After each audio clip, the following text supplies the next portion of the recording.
I like to cheer against Dizaster. I'm just not gonna lie. I like to cheer against him. I'm always looking for somebody to beat him, and I am frequently disappointed because the guy is ridiculous. He's ferocious and he prepares. He takes it seriously, and I guess that's what I'm so disappointed about, is that I don't feel like Solcon prepared and took it seriously. I feel like I could have done that. I mean, I feel like a lot of people could have gone off the street and gone in there and just spit rhymes. Now, I'll say this: the second round, Dizaster ripping the folder out of his hand and ripping it up, that was messed up. That was unprofessional. That wasn't right.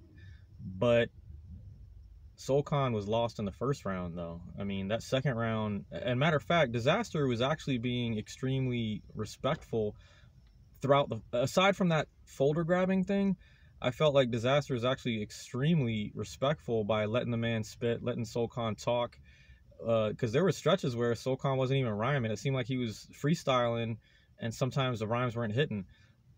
A couple of freestyles landed, and that's what was, again, it was like opportunity missed, opportunity lost, because Solcon clearly had some angles that he could have used. Even if you don't agree with certain angles, I mean, there were good ideas there. There were good ideas there that he could have, you know, I mean, bars and delivery, man. Bars and delivery.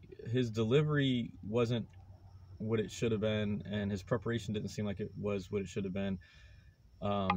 If Solcon's goal was to prove that you can win in battle rap without using the F word and without demeaning people, he did not prove that last night.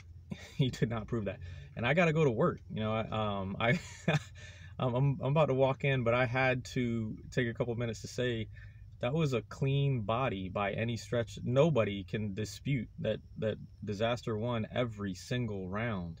And I agree with the content Solcon had. I agree with his content more than I agreed with Dizaster's content.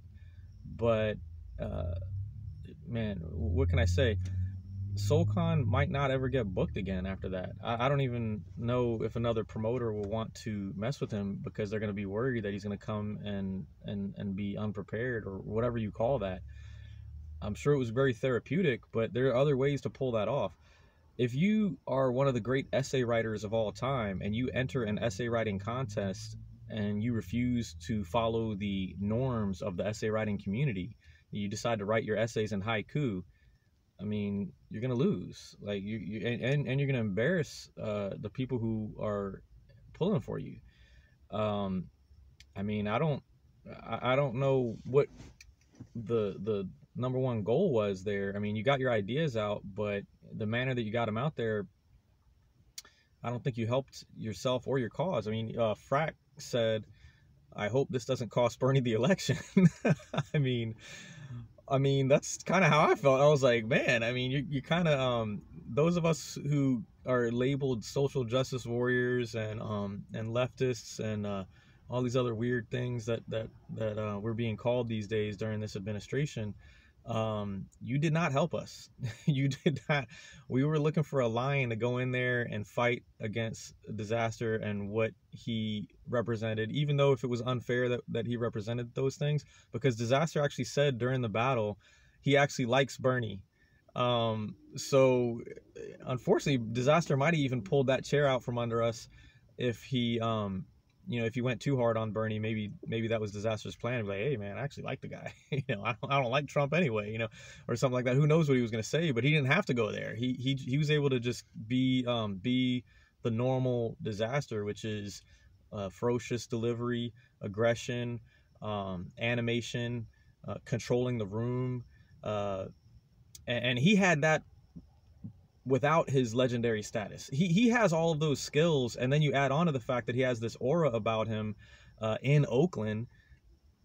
I mean, you had to know that going in. You asked for this. Like you asked to rap battle against a legend, and it didn't seem like you were fully prepared for that. I don't know what to say. Dizaster, hey, did his thing as usual.